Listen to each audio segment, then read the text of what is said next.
Hello everyone. What we're going to talk about today is something that might be causing you concern, having a lump in your neck, specifically a thyroid nodule.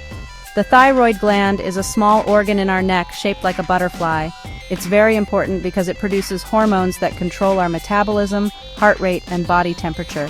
Sometimes it develops lumps or nodules. Many of these are not dangerous, but when a lump grows large, like a 5.9 cm nodule, we need to take it seriously and give it proper attention. The size of the lump is one of the important things doctors look at. A 5.9 cm nodule is considered large. When a lump is large, it can cause what are called compressive symptoms. This means that because of its size, it's pressing on the surrounding structures in our neck. You might experience difficulty swallowing, like there's something stuck in your throat, difficulty breathing, especially when lying down, and hoarseness of voice. These symptoms are enough reason to consult an endocrinologist or surgeon immediately. We shouldn't ignore these signs because every day is important in finding the right cure. Even without feeling any symptoms, a large nodule still requires thorough examination. The size itself slightly increases the risk of it being cancerous or malignant. This is not to scare you, but to inform you that a proper process is needed to be sure. The first step is to consult a doctor for a physical exam. This will be followed by tests like an ultrasound to see the appearance and exact size of the lump, and blood tests to check if your thyroid hormone production is normal. These will guide the doctor in the next steps. Our goal is to find out the true nature of this lump. Is it benign or non-cancerous? Or could it be malignant or cancerous? It's also possible that it's just due to inflammation called thyroiditis. Knowing the root cause will dictate the best course of treatment. It's important to follow your doctor's advice and not be afraid of the procedures. Early detection and proper guidance are key to the good health of your thyroid and your entire body. Remember, knowledge is power against illness. Two of the possible causes of a lump in the thyroid are thyroid cancer and thyroiditis. It's important for us to know the difference between them. Thyroid cancer, or cancer of the thyroid, occurs when the cells in the thyroid gland start to multiply uncontrollably.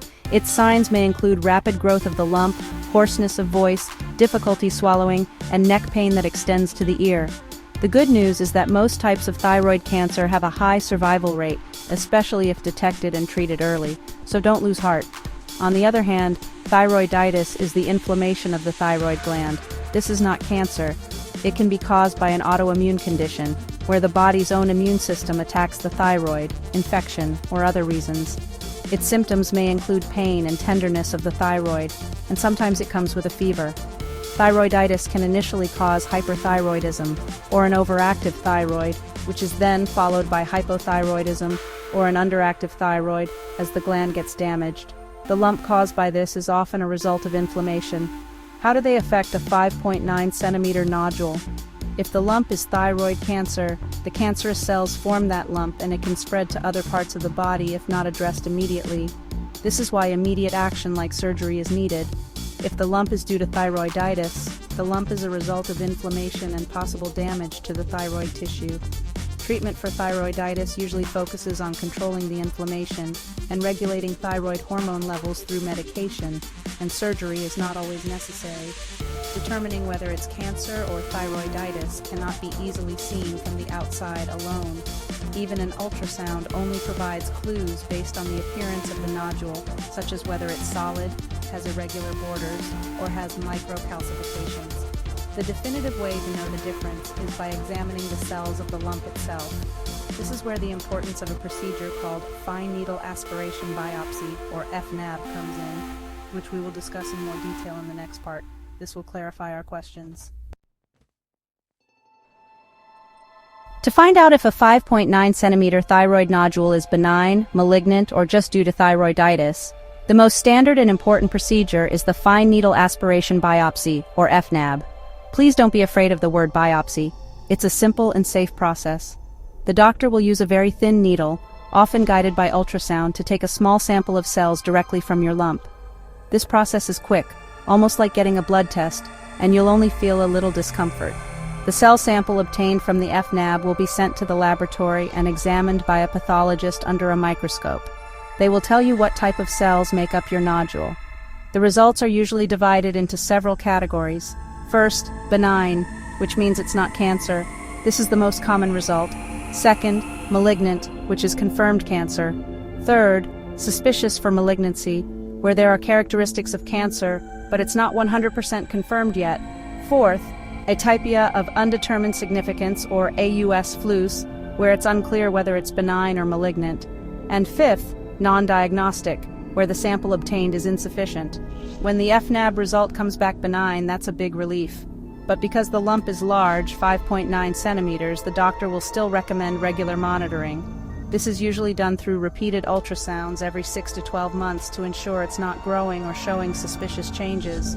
Even if benign, if the lump is causing difficulty breathing or swallowing due to its size, surgery may still be recommended to remove it and relieve the symptoms.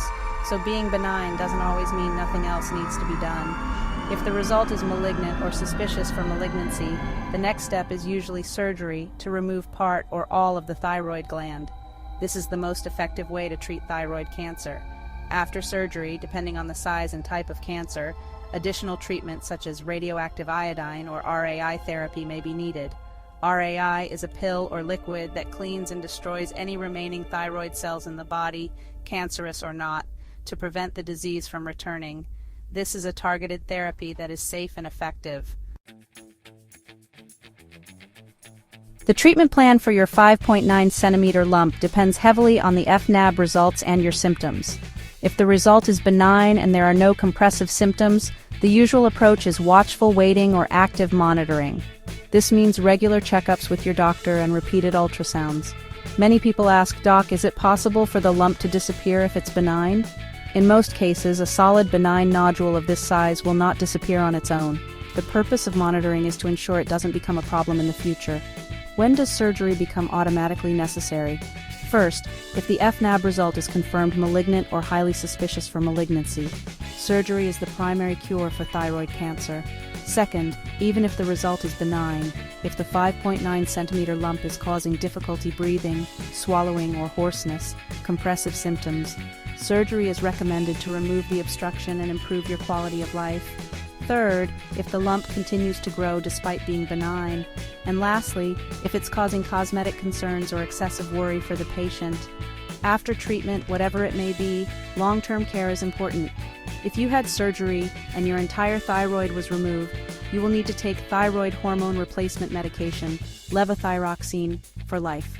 This is to replace the hormones your body can no longer produce. Regular blood tests are also needed to ensure the correct dosage of your medication. For those who underwent RAI, monitoring is also necessary. For everyone, eating a balanced diet, avoiding stress, and regular exercise can help with the overall health of your thyroid and body. In summary, here are the simple steps. First, don't ignore a large lump. Consult a doctor immediately. Second, undergo tests such as ultrasound and FNAB to determine the cause. Third, if benign, monitor regularly. If causing symptoms, consider surgery. Fourth, if malignant, surgery is the primary cure, which may be followed by RAI. Fifth, after treatment, follow your doctor's advice for maintenance medicine and regular checkups. The key is to cooperate with your doctor. Don't be afraid to ask questions. Your health is very important. God bless.